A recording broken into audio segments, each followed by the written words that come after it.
নমস্কার বন্ধুরা, পিউটি রান্নাঘর 25-এর সবাইকে স্বাগত জানিয়ে আবারও চলে আসলাম আর একটা সুন্দর রেসিপি নিয়ে। ভিডিওটি না টেনে সম্পূর্ণ দেখতে থাকুন। রেসিপিটার জন্য আমি এখানে 4 পিস রুই মাছ নিয়েছি।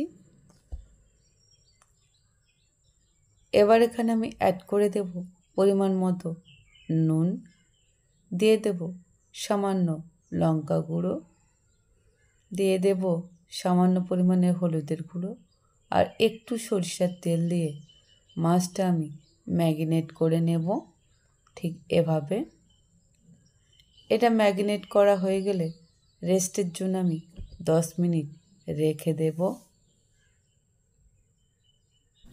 এবার রেসিপিটার জন্য আমি মশলা বানিয়ে নেব। তার জন্য এখানে একটি পাত্রে আমি দিয়ে দেব পরিমাণ মতো গোটা জিরে আর 4 টুকরো আদা। এটা আমি শিলে বেটে নিয়েছি। চলে যাব নেক্সট স্টেপে। দিয়ে দেব কড়াইতে পরিমাণ মতো সরিষার তেল। তেল গরম হয়ে গেছে। প্রথমে আমি ম্যারিনেট করা মাছগুলো খুব ভালো করে ভেজে নেব। মাছগুলো একবার আমি উল্টিয়ে এপিঠটা আরও কিছুক্ষণ হতে দেব। মাছগুলো আমার ভাজা হয়ে গিয়েছে। এবার এই তেল আমি দিয়ে দেব আরও একটু সরিষার তেল। তেল গরম হয়ে গিয়েছে। এবার এখানে আমি অ্যাড করে দেব কেটে রাখা আলু। আলুগুলো আমি লম্বা লম্বা করে কেটেছি। এগুলো আমি ভেজে নেব।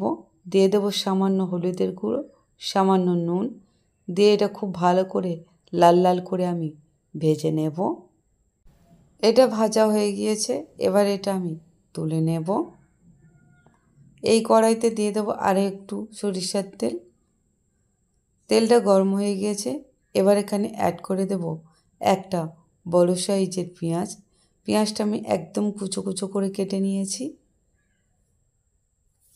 পেঁয়াজটা একটু ভাজা ভাজা হয়ে গেলে এখানে অ্যাড করে দেব নুন, যাতে পেঁয়াজটা তাড়াতাড়ি কুক হয়ে যায়।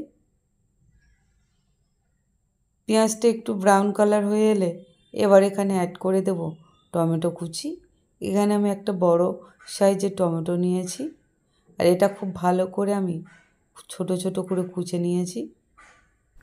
পেঁয়াজ আর টমেটোটা অনেকটাই গলে গিয়েছে।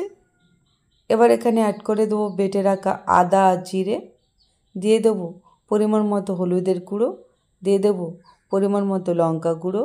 এখানে যে যেমন ঝাল খেতে ভালোবাসে সেই অনুযায়ী দেবেন।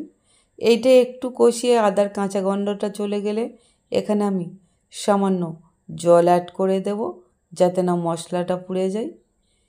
এবার একটি পাত্র আমি চাপা দিয়ে 5 মিনিট ঢেকে রেখে দেব মশলাটাকে।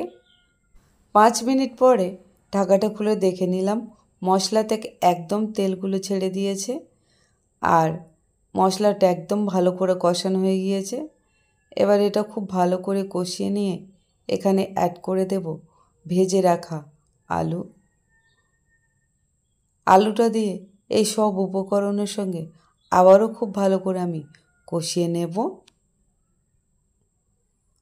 এটা খুব ভালো করে কষানো হয়ে গিয়েছে। এবার এখানে আমি অ্যাড করে দেব পরিমাণ মতো জল। যেহেতু আমি পাতলা ঝোল করব তাই জলটা আমি একটু বেশি পরিমাণে দিলাম। গ্রেভিটা ফুটে উঠেছে। এবার এখানে অ্যাড করে দেব ভেজে রাখা মাছ। আর আপনারা দেখতেই পাচ্ছেন বন্ধুরা, তেলগুলো একদম ছেড়ে দিয়েছে ঝোলটা থেকে। দিয়ে দেবো কয়েকটা চেরা কাঁচা লঙ্কা।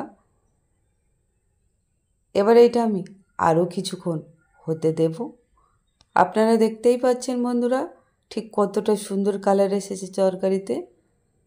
আমি এখানে কোনো কালার লঙ্কা বা কোনো রকম রং ব্যবহার করিনি। এটা আমার হয়ে গিয়েছে। এবার এটা আমি নামিয়ে নেব। আমার আলু দিয়ে রুই মাছের পাতলা ঝোল রেডি। আমার এই রেসিপিটা আপনাদের কেমন লাগলো বন্ধুরা, তা অবশ্যই কমেন্ট করে জানাবেন। রেসিপিটি ভালো লাগলে লাইক, কমেন্ট, শেয়ার, সাবস্ক্রাইব অবশ্যই করবেন বন্ধুরা। ভালো থাকবেন, সুস্থ থাকবেন। ধন্যবাদ।